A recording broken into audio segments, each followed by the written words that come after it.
No one has ever seen God.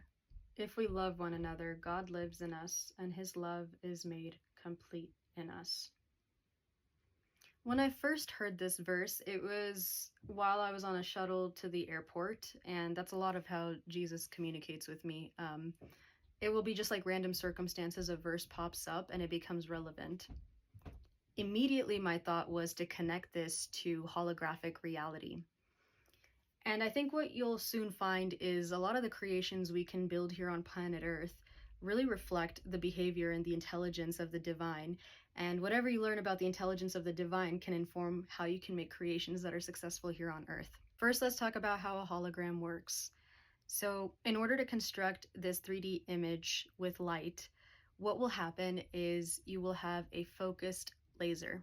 You have two light beams. One is an object beam, one is a helper beam. So the object beam is going to shine a light at the actual physical object you want to get the light interference data from. The helper beam is going to shine a light at the film. So I had to look this up because this is some learning for me. But chemical reaction to light intensity is how the film will capture the light. And basically the bright areas will chemically alter the microscopic crystals on the film, and the dark areas will leave the crystals unchanged. So next what you'll do is actually put it in a chemical bath, and there will be some aspects of the film that actually bake off. So it kind of creates microscopic gaps in the film. But the patterns of the waves are captured on this, and then when you hit a light through this film again, you will have a reflection of the actual 3D image with light showing from different angles slightly. So what scientists have found by experimenting with this film is, what if you cut up that film in half and you shine a light through it? Is there only half of that image? No, actually you get a picture into the full image, right? Like if there was a hologram of a car and you cut up half the film, you would not get half a car showing up. You would get like an aspect, an angle of the car where the other half that you can't see is a little bit blurry, but that's the idea. You can take a little piece of the film, shine a light through it, and it's actually going to give you a picture of the whole. Not perfectly, obviously, but it's kind of like, imagine a crowded room, and if you were sitting on the right side of a corner, you would see the whole room from that particular angle versus like the left side. Moving on to holographic reality of the universe, this was made famous by observing how the information at the surface area of the 3D bulk of a black hole was the same as the information at the event horizon. So basically, if you can think of like a napkin that's like a 2D surface, but you take that napkin, you also put it around a balloon, which is kind of spherical. If that information is kind of the same, then it's going to make you think that there's something that helps project that information into its next dimensional form. The main essence of both how holograms work and how there's holographic reality theory of the universe, which is also part of my cosmology. Instead of 2D to 3D, it's 0D to 3D. Learn more at chavohomlabs.com. The idea is every little part can give you a picture of the whole. Typically, Christians will talk about how we are all God's children.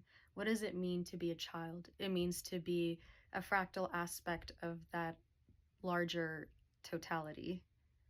Love and light are typically intertwined concepts when we talk about experiencing spiritual enlightenment and heaven. In this case, what do you think the light is with John 4:12? It's love. So basically, if you take that verse again and talk about no one has ever seen God, but if we love one another, God lives in us. So loving somebody is an act of working with the heart. The heart is the seat of the divine. When we activate that, we activate someone's natural light from within.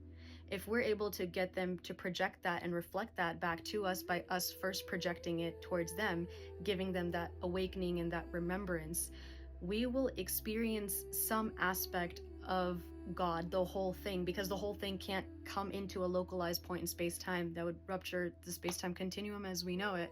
His love is made complete in us. Isn't that fascinating? It's this idea that you are able to see the completion of the whole thing in a small fragment. There's a Buddhist philosophy called Pratitya Samutpada, which in English translates into dependent origination. What does that mean?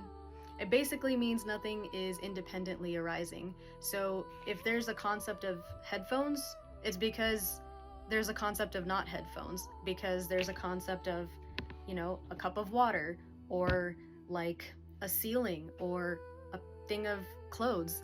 So all words in existence exist in relation to one another.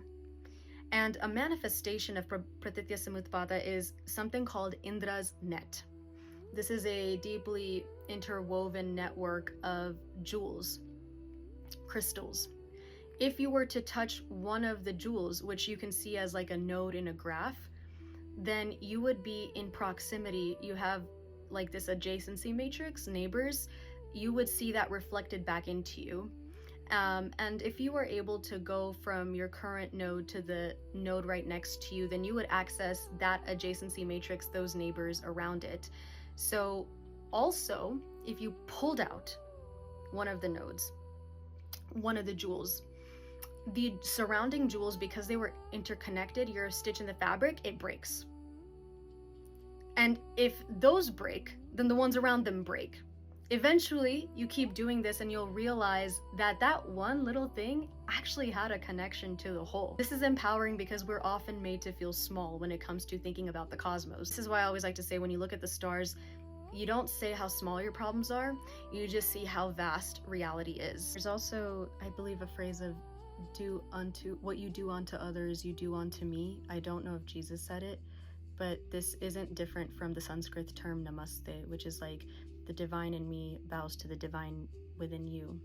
It's fun, right, to think about why we do some of these traditions and why ancient scriptures say these things. It's all to remind us of the power within so that we can live in a lot more harmony. And God's love is just ever present. We just have to turn that switch on and remember, and it starts with the heart.